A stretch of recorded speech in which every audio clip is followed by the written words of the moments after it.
We do have to have a talk about density. To embrace density. Density is often a bad word. They're not making more land, as that old saying goes.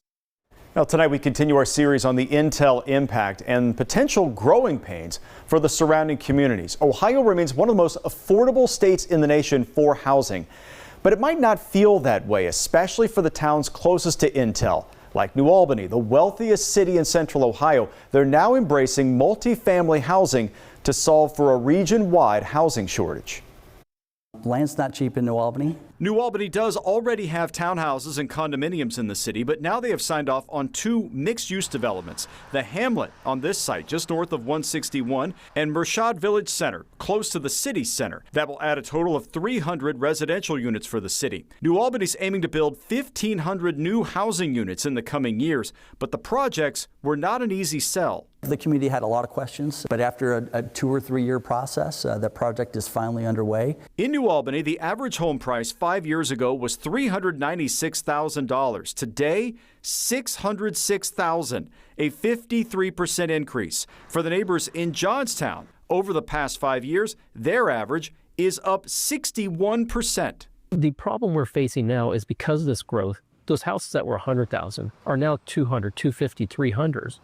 It's pricing people out that they can't live here. I bought my house in 2017 with 330. That house now, the builder in our neighborhood is building that same house for $550,000. You know, a $200,000 increase. My real estate taxes this year went from $4,000 to $7,000. We are being priced out of our houses here, and we haven't done anything. We're just living here. As legislators, we understand it.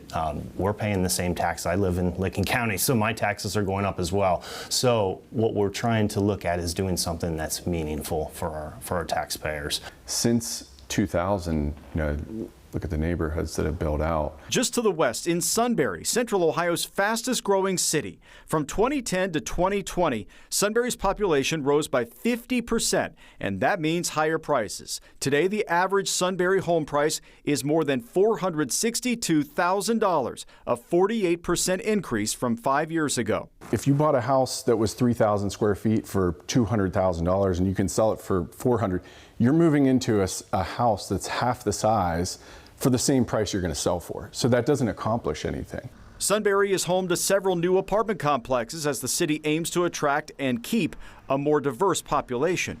But it is tough. It is really difficult to get the community on board because, the last person in wants to shut the gate. We do not have the places to house. We have to come up with another funding source, and I don't know what that is at this point. At some point, it does become a sort of limiter to our growth. We can keep attracting all these incredible companies, but they need employees, and those employees go home every night to a place called a house, and we need to make sure that they have plenty of options in Central Ohio. And no one single community is going to solve this problem. It's going to take all of us together to make this effort real. Our series will continue next week with a look at how other Central Ohio communities are dealing with housing shortages and the ongoing shortcomings with affordable housing. That's coming up here on NBC4.